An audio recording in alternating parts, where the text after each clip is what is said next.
जय जिजाऊ, जय शिवराय, जय शंभूराजे. तर माझा एवढा ब्लॉग तुम्हाला आवडतं तर खरंच थँक्यू दादा.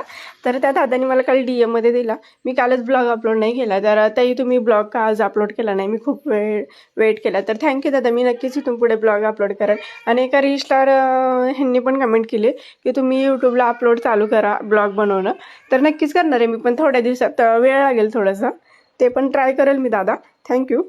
आणि इकडे आठवड्यातून एकदा तरी आम्ही मुलांसाठी इडली, डोसा, आप्पे वगैरे असं काहीतरी नवीन करतो, उत्तापा वगैरे, म्हणून ते चालू होतं पीठ भिजू घालणं.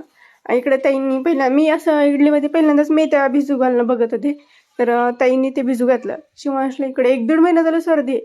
त्याला आम्ही इतके औषधे दिले, आम्ही वैतागलो तर अक्षरशः औषधं देणंच बंद केले, पण तरीही त्याची सर्दी थांबत नाही. म्हणलं शाळेत धुळीनी वगैरे होत असेल, पण शाळेत तर धूळ एवढी नाही आहेच. तर तुम्हाला माहिती असेल कोणतं की नाही का ह्या औषधाने घरच्या आपल्या उपायाने राहते, तर मी नक्कीच कराल. तर तुम्ही कमेंटमध्ये सांगा मला असं असं आहे म्हणून, तर नक्कीच करेल मी. आणि दिवसातून आम्ही एकदा तरी शेतात जातो. शिवांशला घेऊन गेलो आणि तो छान असं माती खेळत होती त्या शेतामध्ये गेलो ट्रॅक्टर. का तर मुलांना असं नाही, नुसतं घरामध्ये कोंडून जमत नाहीये. मग 4 वाजता कपडे मी घड्या घालायला लागले, लगेच त्याला घालायचे असतात. त्याच्या कपड्याच्या घड्या त्यालाच घालायच्या असतात. आणि बघा तो एवढं छान कपड्याच्या घड्या घालतो त्याच्या. काय मग नंतर नुसतं चहा वगैरे घेतला, चहा दूध घेतला. तर असा गेला आजचा आमचा दिवस. चला टाटा, बाय बाय.